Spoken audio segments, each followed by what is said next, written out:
I've been a Fiordland Marine Guardian for about 10 years now, and I'm the chair of the Fiordland Marine Guardians, but I came to the Guardians with a background in marine research and have spent about 20 years researching and diving and exploring the Fiordland Marine area. My name is Peter Young. I'm a Fiordland Marine Guardian. I'm a commercial fisherman. I've lived in Fiordland 45 years. G'day, I'm Gavin Taylor. I'm new to the Fiordland Marine Guardians. Been with the Guardians for about 12 months. Born and bred in Southland from agricultural farming background. Spent most of my life growing up recreationally in Fiordland, either within the park or probably in the latter 20 years in the marine area. My name's Stuart Bull. I'm iwi representative on the Guardians, Fiordland Marine Guardians, and I get appointed on a 3 yearly basis by the Te Rūnanga o Ngāi Tahu. So I'm Mark Pache, been involved with the Fiordland Marine Guardians since '97. I was with the original group that developed the strategy that went to government. It was enacted in an Act of Parliament in 2005. So we're here today to give you a bit of background about the Guardians and about the process that we've gone to. So basically the story behind how we've got to this point and why we want you to help us.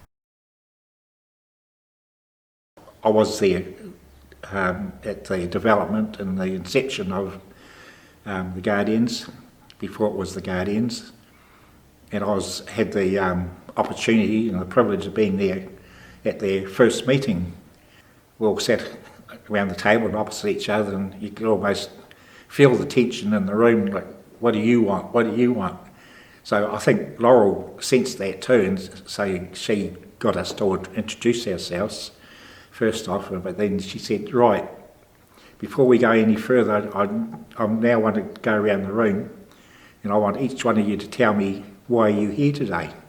By the time she'd gone around the room, we all realised that we all said it in different ways, but really the answer we gave ultimately was we were there because we were concerned about the future of the state of the fisheries and the place in Fiordland, and almost I felt like, and I still feel like, that's the beauty of the Fiordland Marine Guardians, is that they gave over their own wants and needs, gave thought to what does that place need and what does the environment need to be able to sustain itself, and so that they, as I said before, that our future generations can come through. It was from that point onwards that we've all been working constantly to always look after the place, knowing that it's not about us, it's about our future generations. So back in 2019 we started to field quite a few concerns from fishers and charter operators in the Fiordland Marine area about the state of the fisheries, the declining state of the fisheries that they were observing. And these concerns were aligned with what the Guardians were experiencing on the water at the time as well. And particularly we were worried when we had concerns coming in from people that had a long history of fishing experience in Fiordland, and they had noticed that the fisheries had been declining for some time, but were getting to a point where they were really worried about the future. So it was these concerns that prompted the Guardians to begin this review of fisheries management and sustainability for the Fiordland Marine area. We're seeing increasing pressure within the Fiordland Marine area, which is having an impact on I guess fishing pressure and some depletion in key stocks. We're seeing some key species decline significantly in numbers, and these particularly being groper and scallops. There's been a huge amount of pressure put on the hāpuka fishery in Fiordland. There's still hāpuka there, but they are at quite low numbers, especially in the inner fjord. In the early days, years ago, there's plenty of records of people catching quite large numbers of groper or hāpuka in the inner fjords, and sadly that's all sort of gone. And yes, we can turn that around, and we have done that in wet jacket arm Marine Reserve, you can now go to the head of Wet Jacket and swim. You put a wetsuit on and swim with groper, you know. We've had the feedback that bag limits need to be reduced. There does seem to be a bit of finger pointing around who's responsible for the problem, and the reality is with the shared fishery we've all got to work together to come up with a solution. So some of the changes that we've seen is the impact of population growth or the impact of increased visitor numbers coming to the Fiordland marine area and putting further pressure on the area. No one years ago seen the escalation of small boats, etc. And even helicopter as well. Fiordland's become a much more accessible place. It's an easier place to get to. It used to be really, really hard, but it's becoming more and more easier. As COVID has made Fiordland an immensely popular place, as is a lot of other places in New Zealand. You have a lot of people with a huge expendable income that they obviously been spending it overseas on holidays, and then all of a sudden they couldn't go anywhere. So Fiordland is attracting more and more people with small boats. They're not small boats; they're small ships. These boats are easily able to get to Dusky Sound, and the same out of Milford down to George Sound and Caswell. They were pretty much forgotten sort of places as well, but now with the boats being bigger, people getting around, the shared knowledge as well. Idea of fishing for feed, and it's probably I would say something that we are trying to, as the Guardians, trying to encourage everyone to give thought to, is that fishing for feed is just that when you come into Fiordland, that you might set your mind to thinking, well, I'm in here not just to catch fish and to catch as much as I can, but I'm actually in here to enjoy the scenery and the water and the diving and any other recreational activities I may be able to undertake while I'm in here. And so fishing for a feed is about having a feed while you're there, and not trying to fill up your chili bin or your freezer to capacity while you're there, or taking to capacity what is there. So fishing for feed is eat while you're there, have some kai while you're there. Don't need to eat too much, and maybe take a feed home when you go away from that place. But trying to encourage people to know and recognise that this is not the place to come and fill your freezer, and there's other places to do that, because the place just can't sustain that. And it's been, with the reviews that's been happening over time, it's clearly shown that this place is not that place to go and fill up your freezer. So the quota management system does apply to all sectors. The difference with is an allocation for recreational. So that allocation means this is what they're expected to take, and bag limits are hopefully going to hold them within that allocation. But with commercial, because we've got real-time monitoring on a daily basis, we know to the kilo what they're taking, and they can stop at that point. The difference with recreational is we don't have that information, and that has led to the depletion of these fish stocks in Fiordland. Had we had real-time information on their catches, and through that information we would have seen decline in their what we call catch per unit of effort. They're taking longer now to catch less fish.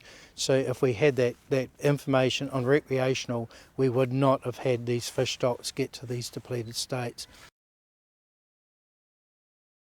In 2019 we held, after the concerns we were receiving and we knew that there were issues on the ground there, we held meetings in Te Anau. First, there was a 2-day meeting with the charter operators that operate in Fiordland.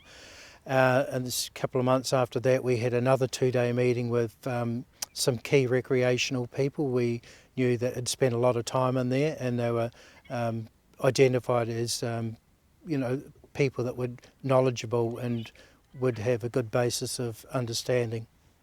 The Guardians undertook a comprehensive review. We did a lot of consultation with fishers and with fishing charter operators and with Ngai Tahu ki Murihiku, and we also engaged with Fisheries New Zealand staff and experts, and we also reviewed all of the scientific information that was available.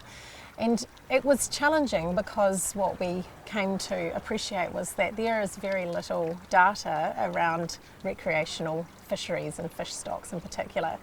And keeping in mind that quite large parts of Fiordland are restricted just to recreational fishers, because recreational fishers don't have to report, there's very little data around where their effort is focused in the fjords and how much fish they are taking. So we were quite challenged by quite large data gaps. The outcome of those meetings in Te Anau, and the first one for the charter fleet, was a recognition that they had contributed to a big part of this problem, or their effort had. And the other one with the genuine recreational was recognition as well from the key people that were invited to those meetings that had spent a lot of time in Fiordland, that something needed to be done. Fish stocks were being depleted and the effort was increasing, and it was only going to get worse. What our review has concluded is that currently we're not on track to realising that vision. We're seriously concerned about the state of some of the fish stocks that recreational fishers target. So we're concerned about things like blue cod, we're very concerned about hapuka, scallops, paua. There are a number of species here that we think are in trouble.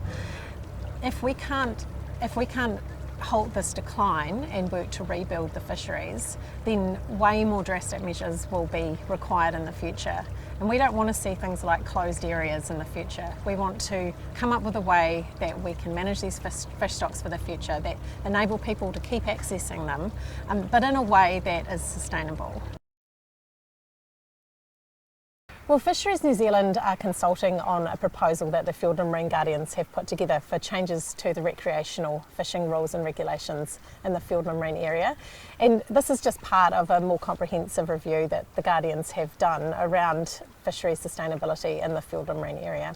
So we're just consulting on changes to the recreational rules and regulations. Recreational fishers must accept that for their best interests and for the interests of Fiordland and New Zealand, for the sustainability and long-term management of these key fisheries. And remember, we're thinking about them, their children and their children's children, because we want them to have the same experience in Fiordland that we've had the privilege to have. So the key to that is data collection. There's a new app that's been developed by Fish Mainland, who will be talking about that. So all I can do is strongly encourage everyone to take up that app and do what is right and what is responsible.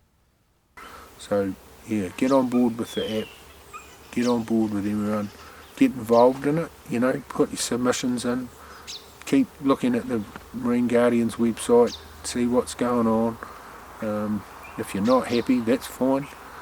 Put a submission in and help us out. That's the main thing.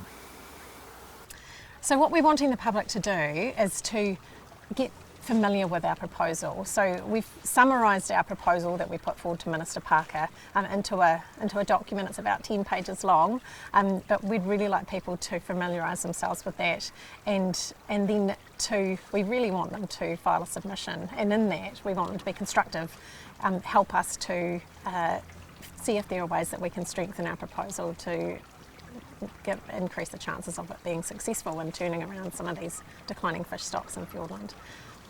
Well, if no action's taken, there'll be nothing there. It's quite simple. We've got to do something, and it's not about managing it to sit it on the top of the cliff. It's about gaining ground. So we need to think about fisheries rebuild, not just keep it at a level, because the people coming to Fiordland, the numbers are only going to increase. We do need to act now while we've got an opportunity to improve some of the fisheries. If we don't take action, then we may not be in a position where we can manage some of the depletion of some of our key stocks. For me, that is the question. It's our watch. what are we leaving for future generations? We can't blame anyone else. If you're participating in there, don't point the finger at anyone else. It's only us who can do something about it. And I'm talking about all of us, not me or you, but all of us together.